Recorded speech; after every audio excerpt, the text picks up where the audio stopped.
Instead of being a Pied Piper, I would prefer to be an effective teacher of those persons who seek to understand what it is that I have to teach. The Pied Piper entrances and entrains the children of the town and carries them off after him to Lord knows what sort of mission. When these children return, what do? They do not have the knowledge, they do not have the understanding, they are not centered and grounded to the extent required to get on with the world's work. They do have stars in their eyes, they do have charisma. They can involve lots of people in their projects, but are their projects worth pursuing? Yes, there are serious esoteric schools. Yes, there are effective gurus. My bet is that they are doing their work without all of the fanfare and without taking on disciples who shout their names from the housetops. Obviously, these schools would not be available to just anyone. They would have cover stories for their actual operations. Otherwise, they could not operate. There would be overwhelmed by hyper-enthusiastic potential disciples. They would have faced long ago the problem of selection of students, the careful selection without fanfare, without publicity. Without a direct contact with such a school, let us set up what we can hope such a school would do. This of itself can be helpful exercise in mapping your own inner spaces. Let us imagine what it would be like to have the kind of help that one would like to have in order to move to a higher levels of functioning. I have found such metaprogramming to be a help with my own evolution. Once again, I will quote, "What one believes to be true either is true or becomes true within limits to be found experientially and experimentally. These limits are beliefs to be transcended."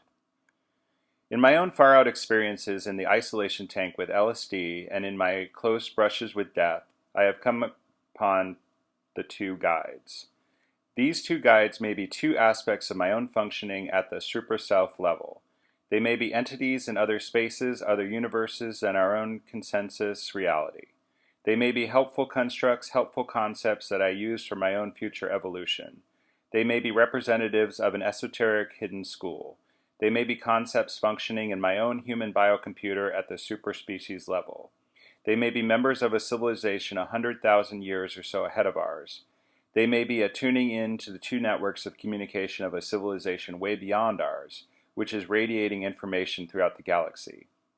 Whichever of these alternatives seem right to you, it is essential to have something, someone, ahead of one setting the goals of where you are going. With such knowledge, with such conceptions, with such imaginings, one can, as it were, lift oneself with one's own bootstraps beyond where one is now. If one can believe that one can tune in on help greater than oneself by one's own efforts, it is a great lesson. In other words, one has help in order to transcend one's current limiting beliefs. This belief is of help in the transcendence. In my own case, I had not trusted a human master, a guru, or any human guides. Early in my childhood, I was double-crossed, as it were, by priests, nuns, and others who pretended to have all of the knowledge with the direct contact with God. I became skeptical while quite young. I found more honest truth within myself than I ever did from the representatives of the church. This skepticism led me away from the mystical aspects of the church into science and medical research in the search for new knowledge. I am sure that if I came across an authentic person who definitely could demonstrate that he had the powers he claimed, I would remain skeptical until it was definitely shown that I could learn what he knew and reach the same places, the same spaces.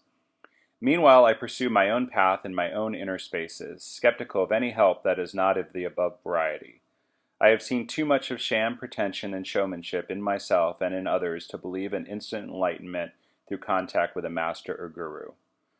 I will illustrate some of the kinds of experiences that are claimed by the esoteric schools by describing some of my own trips in the solitude-isolation tank situation with and without LSD.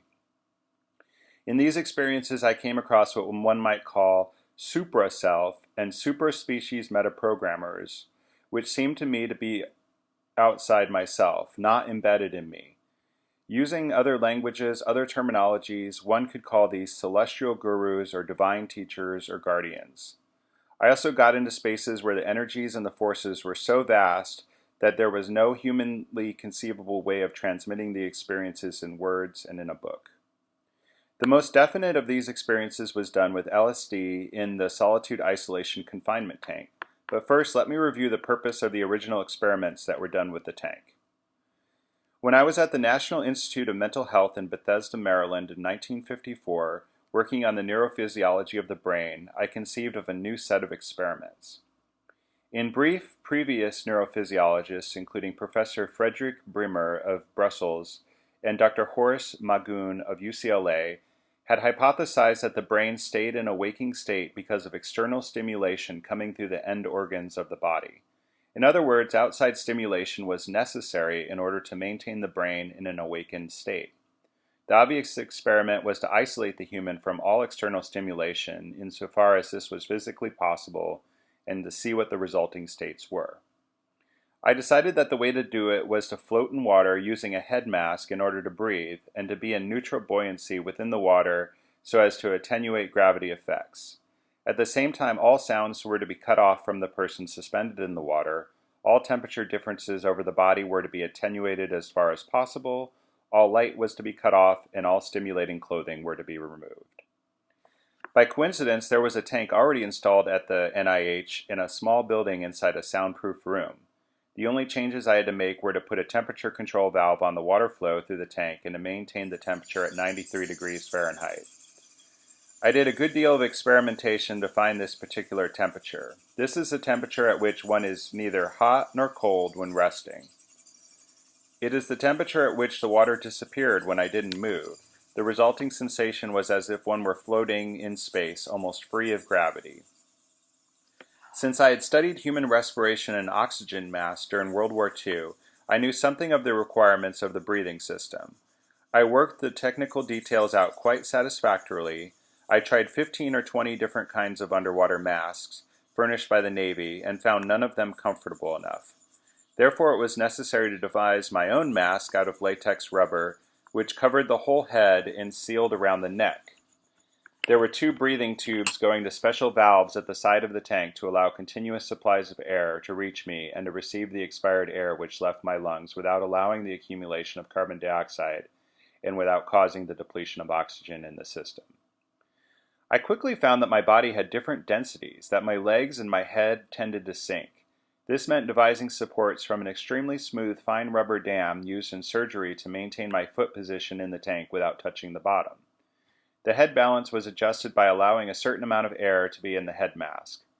After a good deal of such technical matters, I was finally able to reach a state of suspended neutral buoyancy just below the surface of the water in the tank. Later, such experiences and experiments were called sensory deprivation. At no time did I find any deprivation effect. In the absence of all stimulation, it was found that one quickly makes up for this by an extremely heightened awareness and increasing sensory experience in the absence of known means of external stimulation.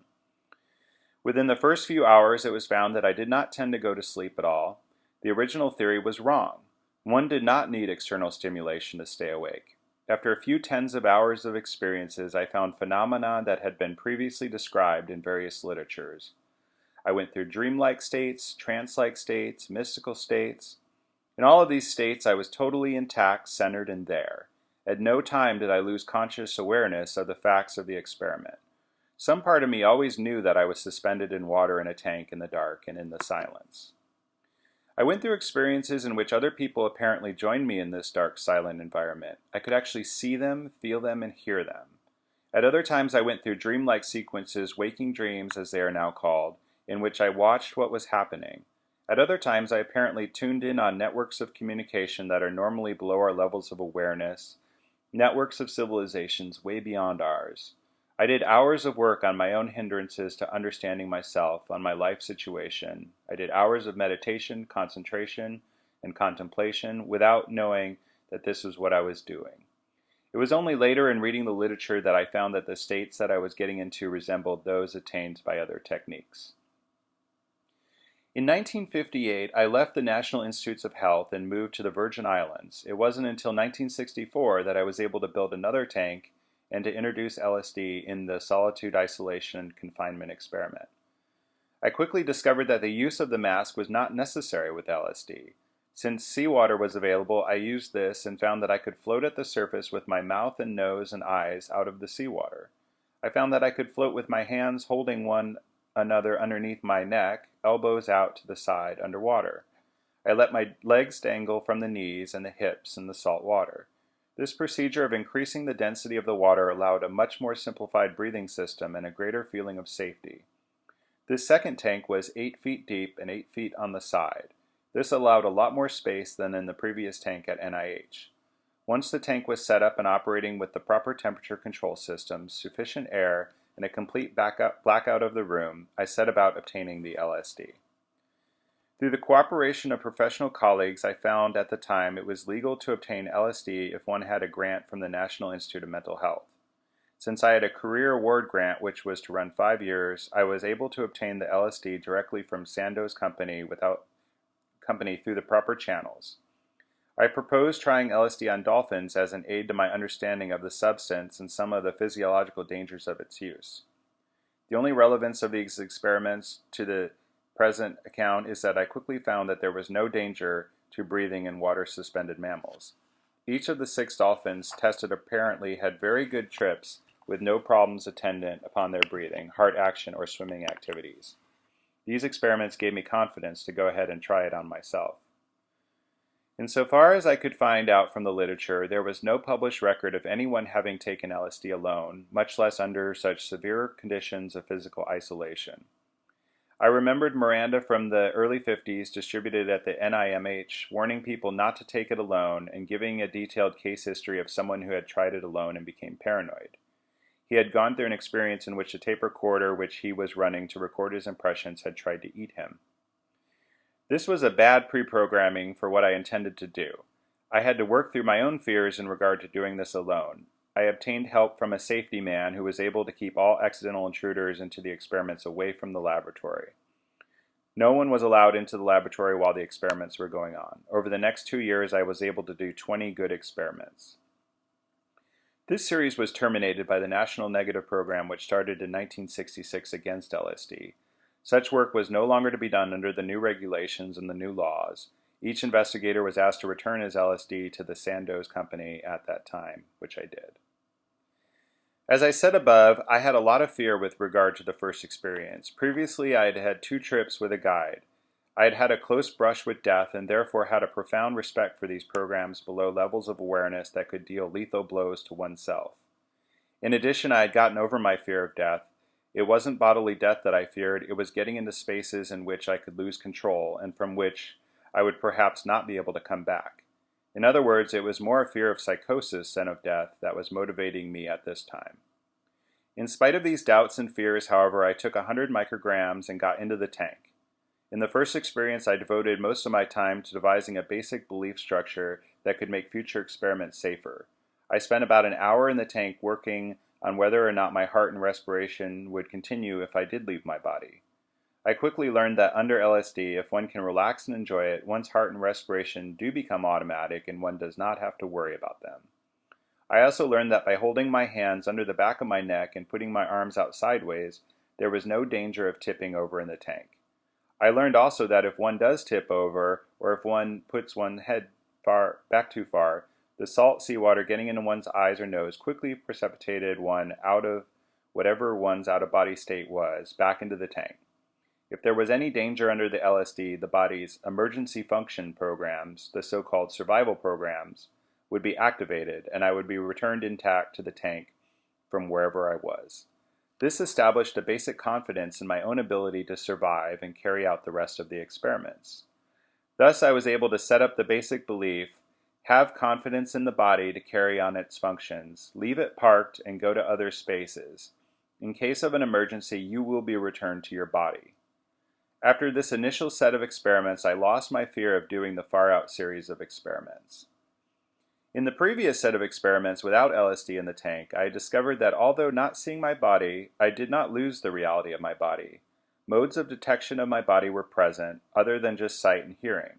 This too is of use with the LSD in the tank. In that first 12-hour experiment, I went into the tank and came out of the tank 5 or 6 times during the 12 hours, reasserting my total perception of my body and increasing my conscious awareness of the vital processes. Long before I'd established what I'd called the automatic bladder effect. Since the water is flowing through the tank, there is no problem with urine. One just goes ahead and urinates. In the early experiments in 1954 to 1958, I had found that if one just totally relaxes on the problem of urination, The bladder automatically empties about once every 15 minutes. The first urination one experiences under these conditions is delightful. There is a sense of total enjoyment of the urine flowing after his initial response to the release of the civilized inhibitions. Finally, one doesn't even notice one's bladder is emptying. Since at the same time I was doing these experiments, I was on a very high protein diet, there was no problem with feces. I had purposely eliminated all carbohydrates and starch from my diet to cut down on the production of feces and gas. Previous experiments done at Caltech when I was a student and during my medical school days showed me that a high protein diet adds a lot of energy to the body, biological energy that is available for use in the province of the mind in the tank. During that first experience with the LSD in the tank, I quickly found that it was very easy to leave the body and go into new spaces. It was much easier than in the first 2 trips with the guide. The lack of distracting stimuli allowed me to program any sort of trip that I could conceive of. This freedom from the external reality was taken as a very positive point, not a negative one. One could go anywhere that one could imagine one could go. If one had the belief that one could be taken over by other beings, other entities, by states in which one would lose control, this happened. Therefore, in the first trips, I had to deal with my fear of losing control. I quickly discovered that a little bit of anxiety is a good thing. If the fear built up in these strange and wonderful spaces to a certain level, I automatically came back to my body. The re-entry program was solved by knowing or by having a basic belief that when too fearful, I could and would return to my body. Thus, I derived 2 basic postulates for taking further trips. The first postulate is that the body can take care of itself when one leaves it. The second postulate is that one can return to one's body if things get too tough out there. Later, I was to find that my tolerance for fear increased. I could stay longer in these spaces. I also learned that I didn't have to return to my body under an intense fear situation, but could barge on through and move into another space without the necessity of coming back to the body space. As my navigation and piloting skills improved, and as my training of myself improved, I was thus able to move using fear energy converted into other energy modes. Finally, I was able to eliminate fear as a necessity, and I was able to move through spaces without it. New motivations took the place of the old phobic ones. Energy conversion from negative to positive became realizable. In the first tank experiment with LSD, the first space I moved into was completely black, completely silent, empty space without a body. The blackness stretched out to infinity in all directions. The silence extended out to infinity in all directions, and I remained centered at a single point of consciousness and of feeling. There was literally nothing in the universe but my center, myself, and the blackness and the deep silence. In a shorthand way, I called this the absolute 0 point. This became a reference point to which I could return in case things got too chaotic or too stimulating in other spaces. This was the central core of me, my essence in a universe with no stars, no galaxies, no entities, no people, no other intelligences. This was my safe place. It is very hard to say how long in Earthside time I stayed in this place on this first trip. I stayed long enough to become acquainted with it and to use it as a reference place to which I could return. It was a 0 point of a vast coordinate system leading in n different dimensions. N in mathematics is an arbitrary number, usually large. N dimension implies more than the usual 3 dimensions of space. In n different directions away from this point seemed to be the result of my scientific training. I had to have a reference 0 from which I could move out into various dimensions, a 0 to which I could come back. I wish to emphasize that this 0 point was not in the body. It was out in the universe of nothing except silence and blackness. It was defined as out of the body, out of the universe as we know it. As I was to learn later, the illusions of blackness and silence meant that I was still holding on to the usual cognition spaces of the body. I was still holding on to the idea of blackness, the idea of silence, the idea of a central point of identity and consciousness. Later, this was found to be unnecessary, except during extreme states when I needed a rest. At those times, I could return to the 0 point. This 0 point is a useful place. It is not complete separation from one's previous ideas, but it is a separation from the body. It is a space that still represents the darkness and silence of the tank, but with the body non-existent. One's self still exists. During this first trip, I also defined other kinds of belief with which I could experiment. I would try to go to universes other than our consensus universe, universes I didn't necessarily believe existed, but which I could imagine. At first, this was a test of the hypothesis that what one believes to be true becomes true. Before the trip, I didn't believe in these universes or spaces, but I defined them as existing. During the LSD trip in the tank, I then took on these beliefs as true. After the trip, I then disengaged and looked at what happened as a set of experiences, a set of consequences of the belief. For example, I assumed that there were civilizations way beyond ours, that there were entities in our universe that we normally cannot detect, but are there and have realities way beyond ours. Suddenly, I was precipitated into such spaces. I maintained myself as a central point of consciousness, a feeling of recording.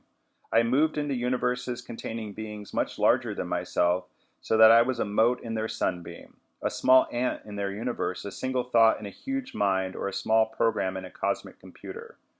The first time I entered these spaces, I was swept, pushed, carried, whirled, and in general beat around by processes which I could not understand, processes of immense energy, of fantastic light, and of terrifying power. My very being itself was threatened as I was pushed through these vast spaces by these vast entities. Waves of the equivalent of light, of sound, of motion, waves of intense emotion were carried in dimensions beyond my understanding. The first time this happened, I became extremely anxious and jumped back into my body. I then became intensely exhilarated and went into a high while in my body. I got out of the tank and went out into the sunlight, looking up into the sky, savoring the fact that I was a human on a planet. For the first time since childhood, life was precious. The sun, the sea, the air, all were precious. My body was precious. My feelings of energy and of extreme exhilaration continued. I sat and contemplated the world of our creation, of the creation of our planet. An hour or so later, I climbed back into the tank and launched into other regions. I had had enough of the vast spaces, the vast entities for a while. Now I attempted to contact other systems of life, more on a level with our own and yet alien to us. I moved into a region of strange life forms neither above nor below the human level, but strange beings of strange shapes, metabolism, thought forms, and so forth. These things reminded me of some of the drawings I had seen of Tibetan gods and goddesses, of ancient Greek portrayals of their gods, and of some of the bug-eyed monsters of science fiction. Some of these forms were constructed of liquid, some were constructed of glowing gases, and some were solid-state organisms. The vast variety of possible life forms in the universe passed before me. In this particular space, they were not involved with me. I was not involved with them. I was an observer watching them. They were apparently unaware of me and were going about their particular businesses without interfering with me or paying any attention to me. I was an observing point in their universe, uninvolved and merely there picking up what I could of their way of life and recording it somehow. I came back to my body from the experience with full respect for this possible varieties of life forms that can exist in the universe. I was awestruck by the varieties of creation, by the varieties of intelligence that exist in our universe. My next trip was down into my own body, looking at various systems of organs, cellular assemblages, and structure.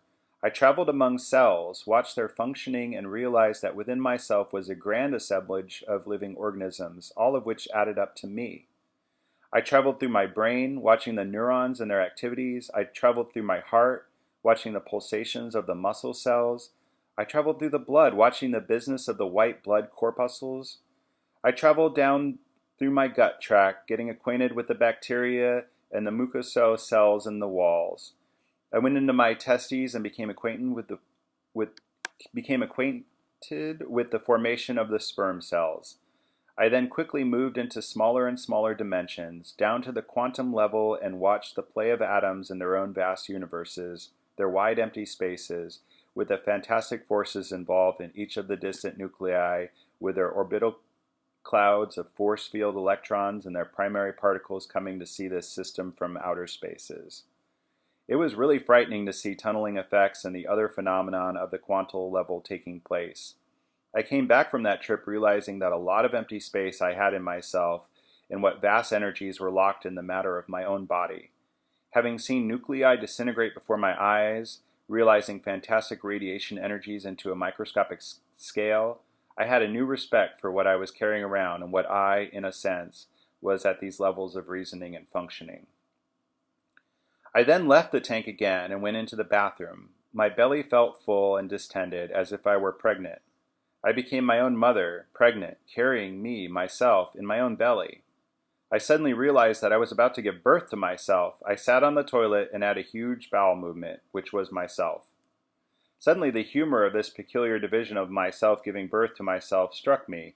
I had an ecstatic experience of total sexuality, of being a man and a woman, totally fused, giving birth as the baby dropped into the toilet.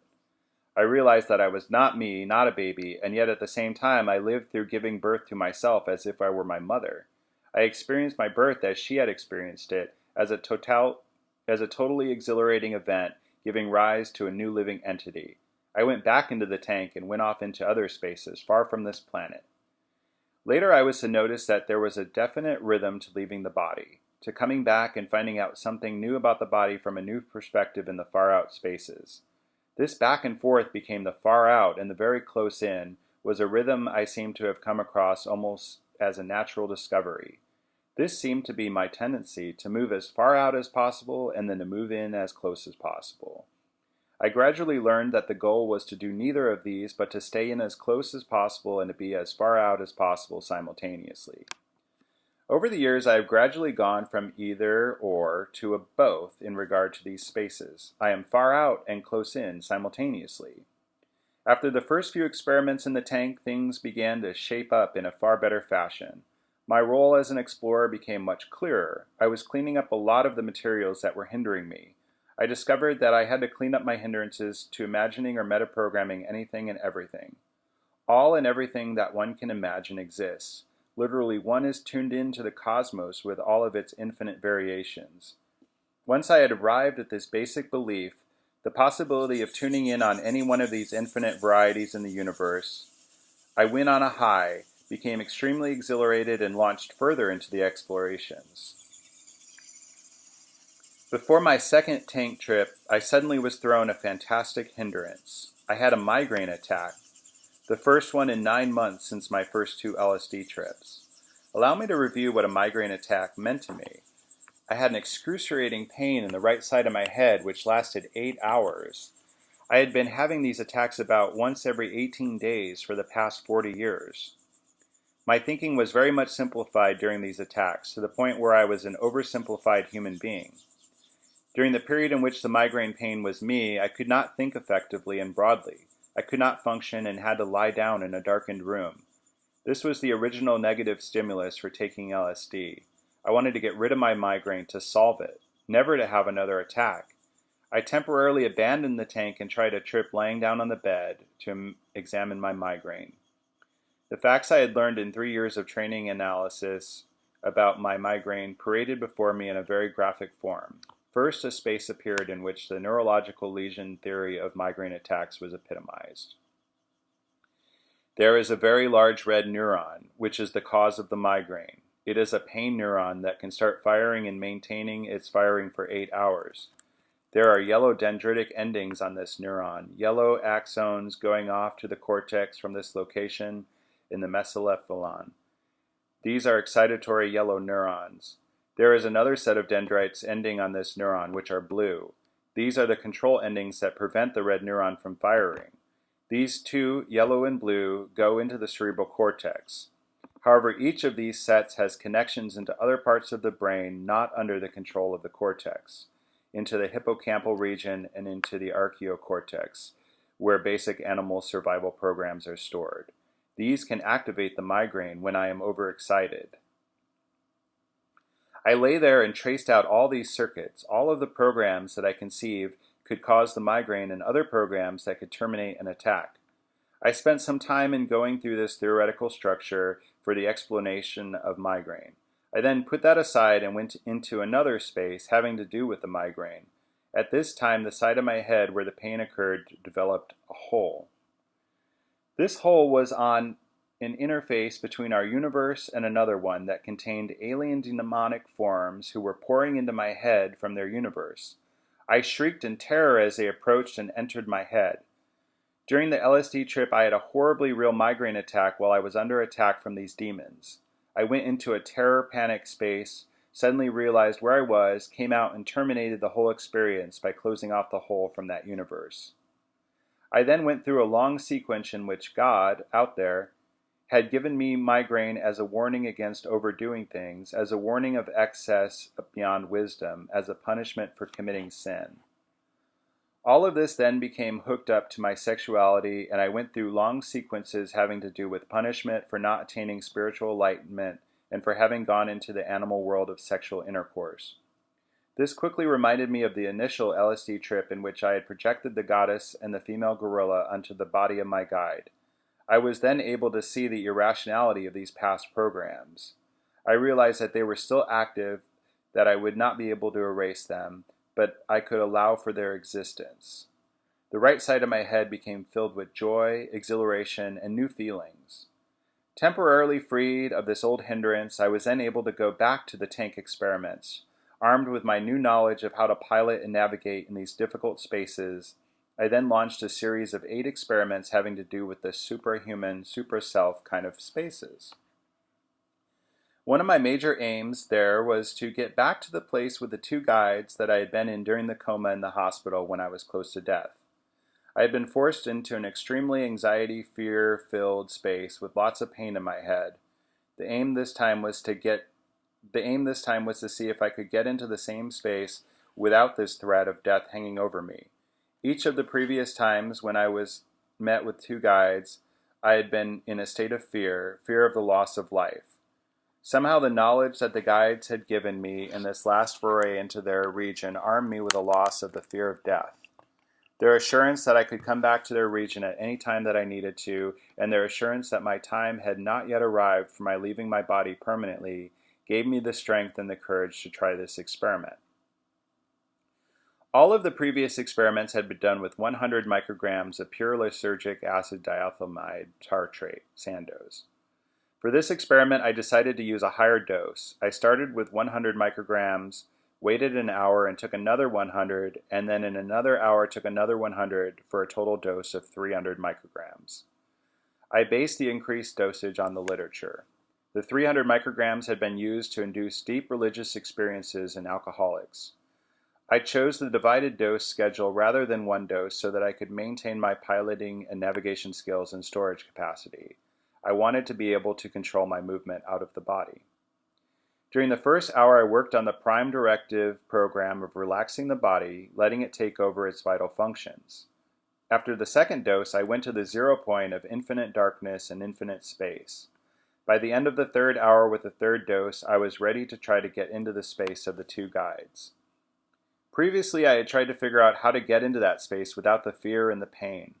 Somehow or other, they had transmitted to me that I could return any time that I wanted to return. Therefore, all I had to do was to relax completely and define this space to be the space where I was going. Having been there previously, it turned out that this was the proper procedure. I defined myself in their space, and suddenly I was there in their space. I became a bright, luminous point of consciousness, radiating light, warmth, and knowledge. I moved into a space of astonishing brightness, a space filled with golden light, with warmth, and with knowledge. I sat in the space without a body, but with all of myself there, centered. I felt fantastically exhilarated with a great sense of awe and wonder and reverence. The energy surrounding me was of incalculably high intensity, but I found that I could stand it this time. I could feel, see, and know out in the great vastness of empty space filled with light. Slowly but surely the 2 guides began to come toward me from a vast distance. At first I was barely able to detect them in the background of high-intensity light. This time they approached very slowly. As they approached, their presence became more and more powerful, and I noticed that more and more of them was coming into me. Their thinking, their feeling, their knowledge was pouring into me. As they approached, I could share their thinking, their knowledge, and their feeling at an incredibly high rate of speed. This time they were able to approach closer before I began to get the feelings of being overwhelmed by their presence. They stopped just as it was becoming almost intolerable to have them any closer. As they stopped, they communicated, in effect, We will not approach any closer, as this seems to be your limit for closeness with us at this time. You have progressed since we were together last. As we told you, you can come back any time once you learn the routes. We are sent to instruct you. You now have X number of years left to inhabit the body that you were given. If you wish to stay here now, you may. However, the discovery of your body in the laboratory tank in the Virgin Islands will leave a mess back there for others to clean up. If you go back to your body, it will mean a struggle and large amounts of work in order to get through the hindrance you carry with you. You still have some evasions to explore before you can progress to the level at which you are existing at the moment. You can come and permanently be in this state. However, it is advisable that you achieve this through your own efforts while still in the body so that you can exist both here and in the body simultaneously. Your trips out here are evasions of your trip on your planet when looked in at one way. When looked in at another way, you are learning, and your ability to come here shows that you have progressed far along this path. Now that you have made it without pain and without fear, you have made progress. Your next assignment, if you wish it, is to achieve this through your own efforts, plus the help of others. So far, you have been doing your experiments alone in solitude and have learned some of the ways here. Your next assignment is to contact others like yourself who have these capacities, help them, and learn from them how to carry out this kind of existence. There are several others on your planet capable of teaching you and also of learning from you. There are levels beyond where you are now and where we exist in which you can go with the proper work. Thus, as part of your assignment, you are able to perfect your means while staying in the body of communicating with this region, with this space, with us. There are other methods than LSD plus solitude for achieving these results. There are other means than fright and pain. They gave me a very large amount of additional information, but on this information they placed a seal. They said that I would forget it when I came back to the body until such time as this information was needed. Then it would be there and I would use it, remembering what they had put into me. I came back from this trip totally exhilarated, feeling extremely confident and knowing exactly what I had to do, but there was a quality of sadness about the return, a bit of grief that I was not yet ready to stay in that region. I spent 5 days working through what they had told me. I found that the future plan for my life was unfolding quite automatically. I was to finish the work with the dolphins and get into work with humans. I was to get through some more of my hindrances and find out more about my evasions to getting on with the mission. I then went on to do other experiments with the LSD in the tank, penetrating through many of my hindrances and discovering more of my evasions. During these experiments, I felt some sort of unseen guidance as to what to do next. I began to feel the presence of the guides without going to their spaces. In each new universe that I penetrated, I felt their presence protecting me from the huge entities that inhabit these other spaces. In the last of this series of experiments, I was shown the whole universe as we know it. I am out beyond our galaxy, beyond galaxies as we know them. Time is apparently speeded up 100 billion times. The whole universe collapses into a point. There is a tremendous explosion, and out of the point on one side comes positive matter and positive energies, streaking into the cosmos at fantastic velocities. Out of the opposite side of the point comes antimatter, streaking off into the opposite direction. The universe expands to its maximum extent, recollapses, and expands 3 times.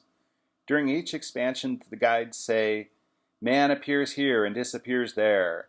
All I can see is a thin slice for man." I ask, "Where does man go when he disappears until he is ready to reappear again?" They say, "That is us." During this experience, I was filled with awe, reverence, and a fantastic feeling of smallness, of not amounting to very much. Everything was happening on such a vast scale that I was merely an observer of microscopic size, and yet I was more than this. I was part of some vast network of similar beings all connected, somehow or other responsible for what was going on. I was given an individuality for temporary purposes only. I would be reabsorbed into the network when the time came. After this experiment, word came that LSD was no longer to be used, and each of the investigators was to send his supply back to Sandoz. New laws came into effect, making it illegal to use LSD anymore, except under strictly limited conditions. Now I could understand why people were frightened of LSD. Now I could understand why it seemed necessary to stop the legal use of LSD. My interpretations of the above experiences varied depending on my real situation on this planet. There were times when I denied these experiences, denied them any validity other than my own imagination. There were other times when I felt that they had a very secure reality and I had a feeling of certitude about their validity. The two guides warned me that I would go through such phases of skepticism, of doubt. One thing that does stick with me is the feeling of reality that was there during the experiences. I knew that this was the truth. At other times I have not been so sure. Apparently I am in a position of waiting and seeing.